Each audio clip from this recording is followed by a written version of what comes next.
आप लोग के सामने मैं एक इंपॉर्टेंट बीमारी के बारे में बात करने जा रहा हूं और वो है आज का pandemic disease corona virus infection, आज जिसे कोविड-19 के नाम से जाना जाता है।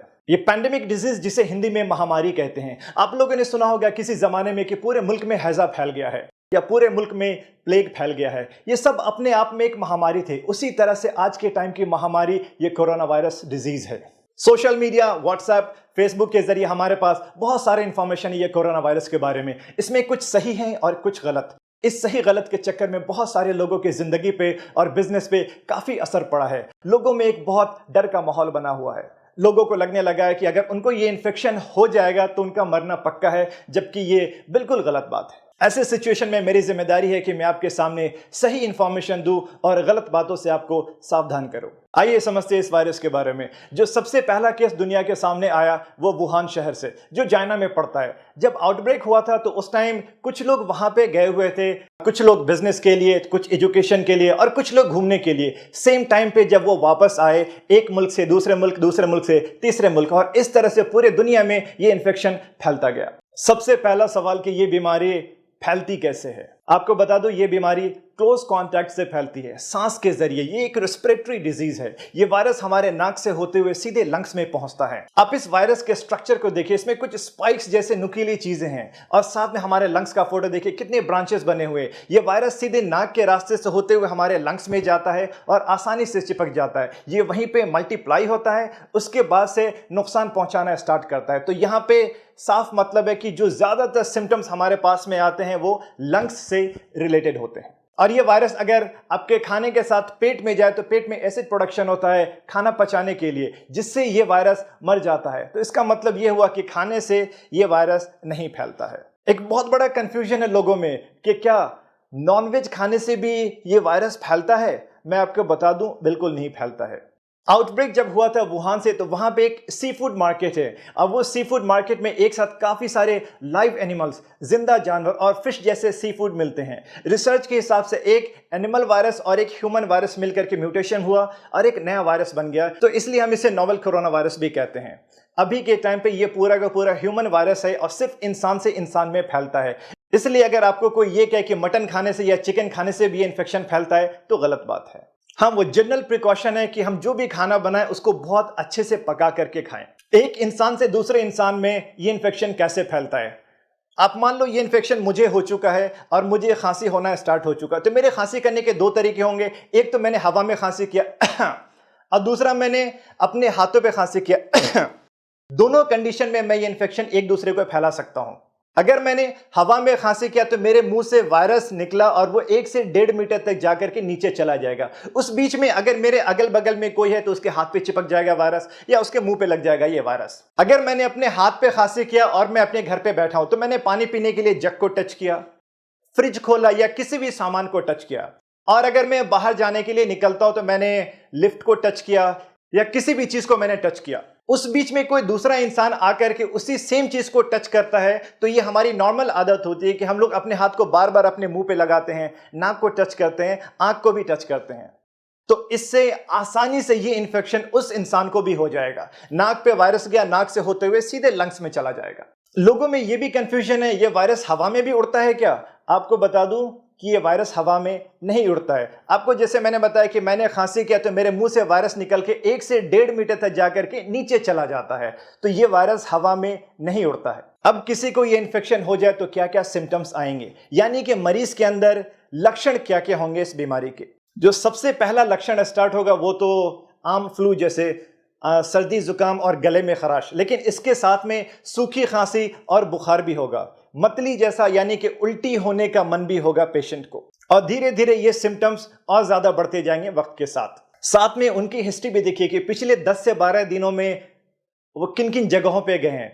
ये अगर वो जगह पे गए जहां पे ये इन्फेक्शन बहुत ज्यादा फैला हुआ है तो फिर ज्यादा चांसेस है कि इनको ये इन्फेक्शन हो सकता है। लेकिन इसका मतलब ये नहीं अगर किसी को भी सर्दी जुकाम और बुखार है तो सभी को ये इन्फेक्शन है। आप साथ में ये भी देखिए उनकी हिस्ट्री के 10 से 12 दिन में किन किन जगहों पे गए हैं। अगर ये उन जगहों पे गए जहां पे ये कोरोना वायरस का इन्फेक्शन बहुत ज्यादा फैला हुआ है तो हाँ, ऐसे केसेस में ये बीमारी होने के बहुत ज्यादा चांसेस हैं। 80 to 85% केसेस में सिर्फ माइल्ड सिम्टम्स आते हैं। माइल्ड का मतलब कि ज़्यादा सीरियस सिम्टम्स नहीं होंगे, हल्का सा सर्दी जुकाम और बुखार। लेकिन 10 से 15% केसेस में ज़्यादा सीरियस सिम्टम्स आते हैं कि जब सांस लेने में तकलीफ होने लगे, गले में बहुत ज़्यादा दर्द होने लगे, जैसे सिम्टम्स लाइक एस्थमा और दमा जिसे कहते हैं, इंग्लिश में शॉर्टनेस ऑफ ब्रेथ या डिस्निया हो जाए।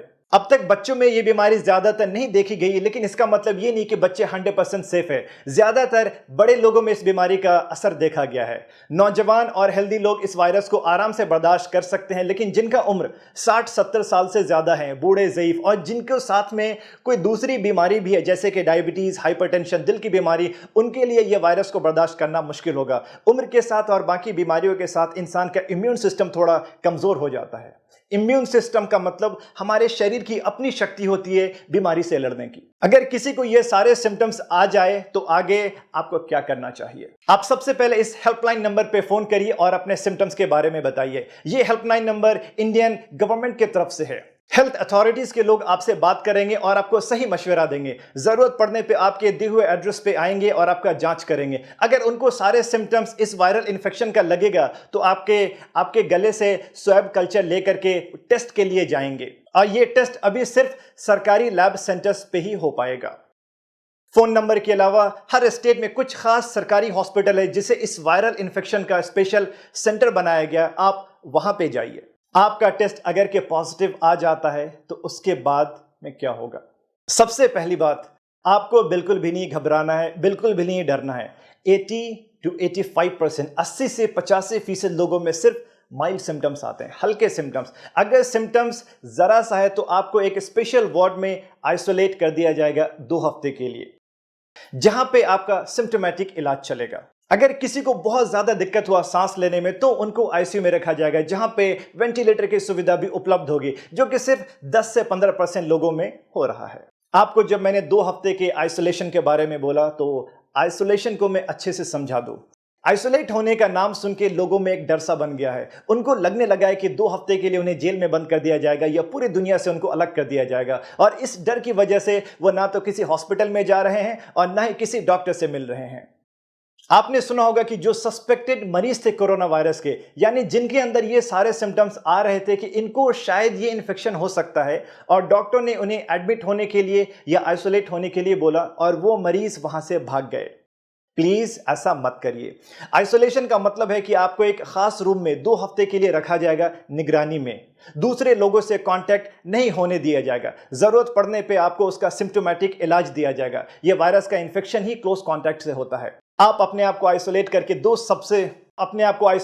दो सबसे बड़ा काम कर रहे हैं। एक तो बिल्कुल सही टाइम पे आपका इलाज स्टार्ट हो गया, दूसरा आपसे किसी और को यह इन्फेक्शन नहीं फैलेगा। आपके 2 हफ्ते आइसोलेट रहने से सैकड़ों लोगों की हिफाजत होगी, आपकी अपनी फैमिली की हिफाजत होगी, और 2 हफ्ते के बाद आप अपनी आम जिंदगी सेहतमंद होकर के बिल्कुल नॉर्मली गुजार सकते हैं। इस बीमारी का इन्फेक्टिविटी रेट और डेथ रेट कितना है? आइसोलेट होने पे जब इतना फोकस किया जा रहा है तो उसकी सबसे बड़ी वजह है इसका हाई इन्फेक्टिविटी रेट, यानी एक इंसान से दूसरे इंसान में बहुत तेजी से फैलता है। सबसे पहला केस दुनिया के सामने दिसंबर 2019 में आया था, लेकिन आज 21 मार्च के सुबह तक पूरी दुनिया में 2,75,000 से ज्यादा लोग इन्फेक्टेड हो चुके हैं।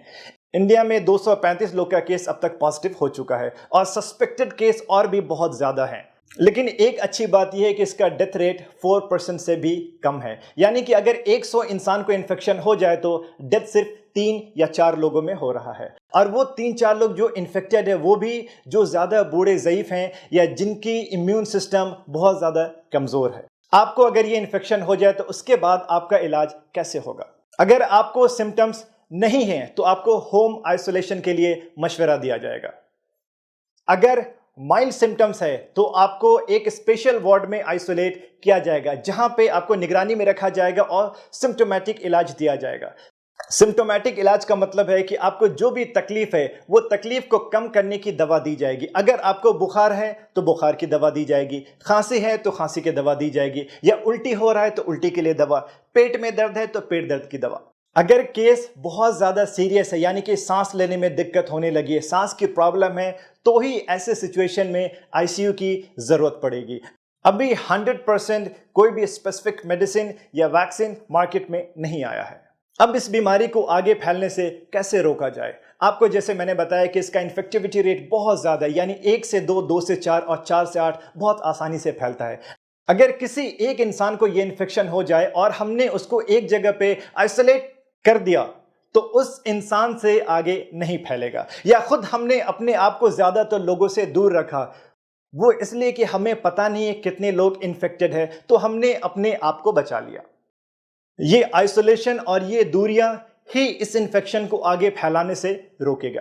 आगे हमें क्या क्या प्रिकॉशंस लेने चाहिए? सबसे पहला, लाइफस्टाइल मॉडिफिकेशंस। हर बात पे हम लोग अपना हाथ मुंह पे लगाते हैं, नाक को टच करते हैं। ये आदत हमें बंद करना होगा। अपने हाथ को मुंह पे मत लगाइए। खांसी हाथ पे करते थे पहले, अब अपने बाजू पे करिए। ये वो जगह है जहां पे आप आसानी से टच भी नहीं करते हैं और आसानी से बाद में आप अपने कपड़े को भी बदल सकते हैं। आपको अगर सर्दी जुकाम है तो प्लीज मास्क पहनिए ताकि दूसरे को इन्फेक्शन ना फैले। मास्क गीला होते ही बदल लीजिए। आपको मास्क के बारे में बताता चलूं कि जो जनरल मास्क है उससे 100% सेफ्टी नहीं है।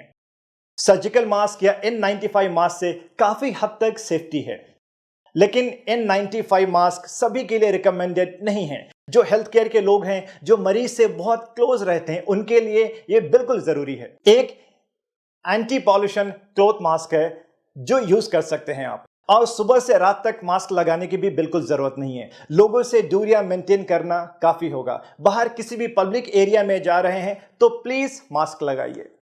हाइजीन मेंटेन करिए, लगातार हाथ धोते रहिए सैनिटाइजर से या साबुन से हर 3-4 घंटे पे। सैनिटाइजर शायद हर किसी के पास में ना हो, लेकिन साबुन हर जगह पे है। अगर आप बाहर के एरिया से अपने घर के अंदर जाते हैं तो प्लीज अपने सारे कपड़े बदल लीजिए। हाथ और मुंह को बहुत अच्छे से धोइए। भीड़ में जाने से अपने आप को रोकिए, वो शादी की भीड़ हो, राजनीतिक भीड़ हो या कोई धार्मिक भीड़ हो। हाथ मिलाना और गले मिलना अभी बंद करिए। हर इंसान से 2-3 मीटर की दूरियां मेंटेन करिए। ज्यादा अच्छा है कि अपने आप को कुछ दिनों के लिए लॉकडाउन कर लीजिए। अपने घर की सफाई सूखे झाड़ू से नहीं करिए, बल्कि सीधे पोछा लगाइए। वो इसलिए कि अगर एक इन्फेक्टेड इंसान ने खांसी किया तो वायरस 1 से 1.5 मीटर उड़ के नीचे जाता है और वो जमीन में लग जाता है। आपने अगर सूखा झाड़ू लगाया तो वो हवा में फिर से उड़ेगा और दूसरे को इन्फेक्शन फैलाएगा। तो ज्यादा अच्छा है कि सीधे आप मॉपिंग करिए, पोछा लगाइए डेटॉल या सेवलॉन के पानी से, और ज्यादा से ज्यादा पका हुआ खाना खाइए, गर्म पानी पीजिए। आपको मैं दोबारा रिमाइंड करा दूं कि 80% लोगों में सिर्फ माइल्ड सिम्टम्स आते हैं, तो क्या इस बीमारी को हल्के में लेना चाहिए? बिल्कुल भी नहीं। आप में से जो लोग हेल्दी हैं, यंग हैं, आपको इन्फेक्शन हुआ आप बर्दाश्त कर लेंगे, लेकिन आपके घर पे रहने वाले या अगल बगल में जो बूढ़े ज़ईफ लोग हैं या जिनका इम्यून सिस्टम कमज़ोर है, वो इस बीमारी को बर्दाश्त नहीं कर पाएंगे। ये इन्फेक्शन बहुत ही तेज़ी से फैल रहा है। जो हालत आप इटली के देख रहे हैं, न्यूज़ के ज़रिए, वो हालत हमारे हिंदुस्तान में ना फैले। आप अपनी हिफाजत खुद करिए। आपकी हिफाजत ही सबकी हिफाजत है। एक इंसान से दूसरे इंसान तक फैलने का जो चेन बन चुका है, हमें वो रोकना है। लोगों को एजुकेट करिए, सबको इस बीमारी के सिम्टम्स और प्रिकॉशंस के बारे में बताइए कि ये बीमारी से कैसे बचा सकता है और इसको आगे फैलने से कैसे रोका जा सकता है। प्लीज घबराइए मत और डरिए मत, एक दूसरे का हिम्मत बढ़ाइए। अभी सबसे इंपॉर्टेंट है इस बीमारी से लड़ने की और इसको खत्म करने की। आपके पास, हमारे पास जान है तो जहान है। आज के टाइम पे shopping malls, cinema theatres, schools, universities सब बंद हो चुके हैं सिवाय हॉस्पिटल के। हॉस्पिटल में काम करने वाले doctors, nurses, lab technicians, ward boys, guards या जो भी स्टाफ्स हैं हॉस्पिटल के, उनके काम में सपोर्ट करिए और उनका शुक्रिया अदा करिए। ये वो लोग हैं जो अपनी जान को खतरे में डाल के हर किसी की हिफाजत कर रहे हैं। A big salute to all medical professionals. Health care administration से या हमारे सरकार के तरफ से जो भी इंस्ट्रक्शंस आते हैं, प्लीज उसको फॉलो करिए। इसी में हम सबकी भलाई है। आप सब लोग सेहतमंद रहिए, खुश रहिए और ये कोरोना वायरस से सेफ रहिए। Thank you so much.